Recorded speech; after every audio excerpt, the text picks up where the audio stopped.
tighten it up. That's beautiful.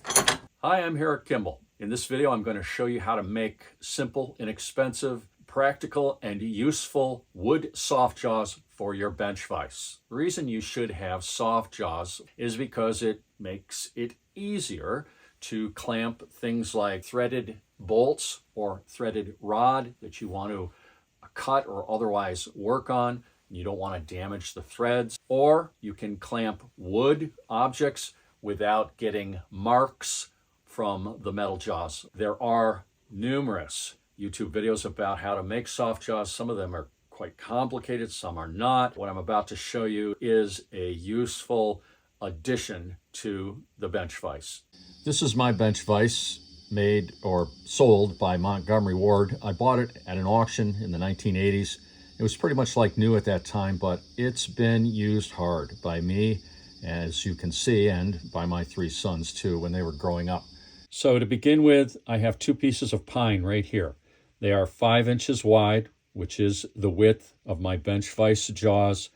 These happen to be 2 inches this way. 2 inches seems to work for my bench vise. Yours might be a little different. What I've done is I've marked a center line on both of these, and then I've kind of eyed up, an 1/8 of an inch either side, and I've drawn those lines. That's where we start. Now what I'm going to do is use my bench vise to clamp this wood, just get a little grip on it. Then I'm going to take my knife, sharp blade, and I'm going to go right down the center, score that, go again.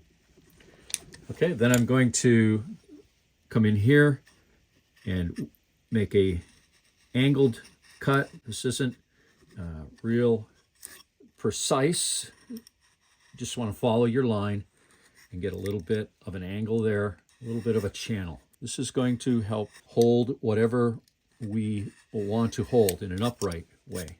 Right there, you can see that. Do the other one real quick. Okay, come right down, like that. I don't know if you can see me from this direction, but I'm doing the same thing. See that? There we go. And right there you can see that nice little V from the top view. And I'm going to do one more thing while we're at it here. On the inside of the jaws right here, I'm going to come in about 1/8 of an inch and draw a straight line like that. We'll come back to this line shortly, but for now I want to get that line there. This is sheet metal.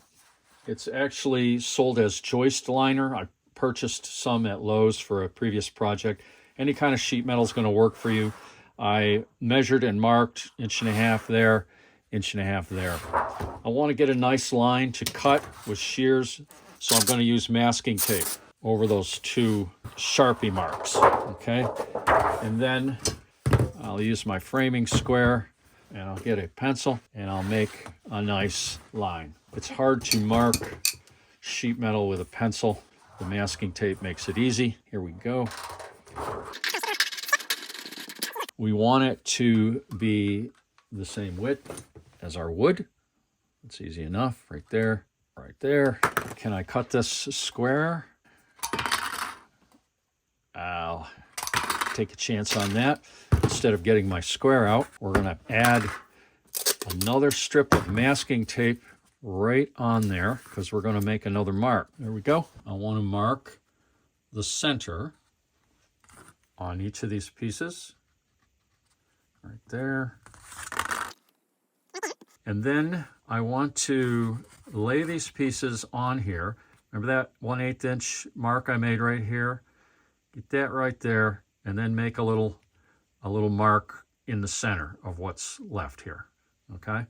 And then we will run our pencil right down there. We're making a line to get our screws in. So right here is a little piece of cardstock. This will make measuring a little bit easier. I have a center line, and then 1/2 inch either side of the center line. I made a little tick mark. And what I'm going to do with this is use it to make marks on these metal pieces, okay?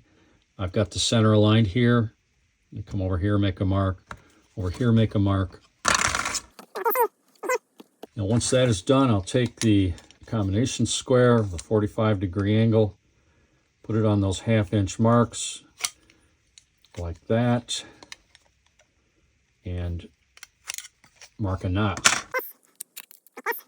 So I got my notches there. Get out the big snips. Snip, snip.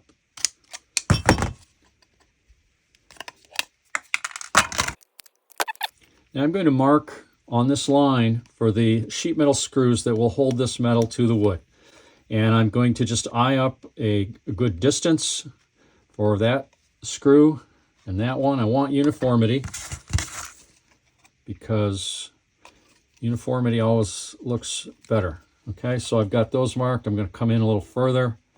I like that distance right there.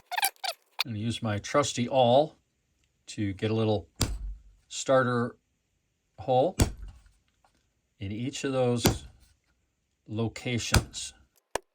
Well, now I'm going to just take a small diameter drill bit and make that a little bit bigger. I find that if you drill a small hole,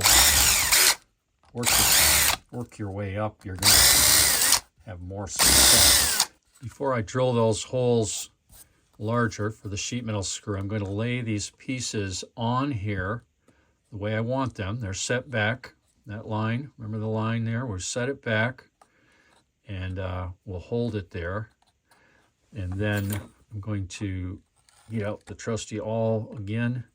I think I'll go A, and we'll make this B, just in case there's some slight differences between the two. Here I have a little bit larger bit. It's not as large as I'm going to go. Like I said, I work my way up in size.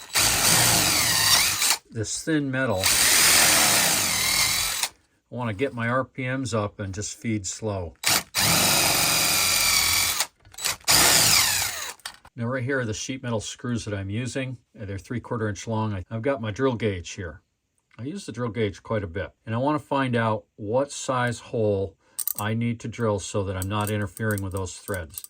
And right there it's 11/64, but I'm going to go with 3/16. Okay, it's just a little bit bigger, and I have that bit without searching. 3/16. Yeah, I'm holding down firmly. Experience. Don't let that pivot around and catch you. Okay, if you're uncertain, you might want to clamp it down. I don't need the tape anymore. Everything should line up nicely. And what I'm going to do with these holes here, drill straight down, little pilot hole. We don't want to stress the wood out too much when we put those screws in. Oh yeah, there we go, looking really nice. Okay, I got one more important thing to do with these, but before I do that, I'm going to use my little bench sander, which you know if you've watched my videos, I love this tool. I'm going to clean up the ends here, get them a little flush. The metal's a little over here and a little under here. Okay, do that real quick. Yeah, that's looking real good. Now, the metal here, this thin sheet metal, is actually thin enough that it's kind of sharp. I would have used thicker sheet metal if I had it, but this is what I've got. And what I want to do here is just round the metal edge right here. Hit the sander on this edge a little bit to soften it. Actually on the bottom edge more. Yeah, I like that. I might take a file to it before I'm done, or a little piece of hand sandpaper, but that's a lot better. That's looking real good right there. I got one more important thing. As you can see here, the bottom of the wood jaws are not supported, and they need to be. So you'll want to measure and rip a strip of wood the right size to fill that gap. I've ripped this piece on my table saw. I need to cut a couple of lengths off. I used to have a brad driver. I don't know what happened to that thing. So we will make do with needle nose pliers. And we'll get these started. I'm going to use some glue on there. The brads will be like our clamp to hold the glue. Whoop. Well, here we go.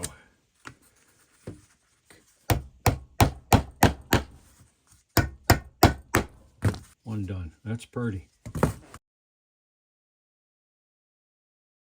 Okay, if you've watched this far, this is the grand finale. See these little magnets? I happen to have these. I think any magnet would work, and you could keep them stuck anywhere on your vise, out of the way, until you need them, and then just bring them into position there. Okay? Open your jaws up. Fit that right in there. Put that right in there. And we could take our large bolt. Let's say we wanted to work on the threads on the end of this bolt. We could crank that right down. Tighten it up. And we got, oh, it's a little bit, went a little bit sideways there. We're good now, though. That's beautiful. And let's see, we had threaded rod. We wanted to cut off a piece of it. We didn't want to damage the threads. Here we are. We can just hacksaw that off. We've also got the wood. You want to tighten up on wood and not mar it. There you go. The face of these soft jaws could be laminated with plastic, or they could be laminated, with contact cement. You could put leather, thick leather on there. You got options here. These are somewhat sacrificial. I mean, if you really abuse them, they may break, but they're easy enough to make. And that's that. Thanks very much for watching, everyone. Hope you enjoyed this. Give me a thumbs up if you did, and I'll see you in the next one. Bye-bye.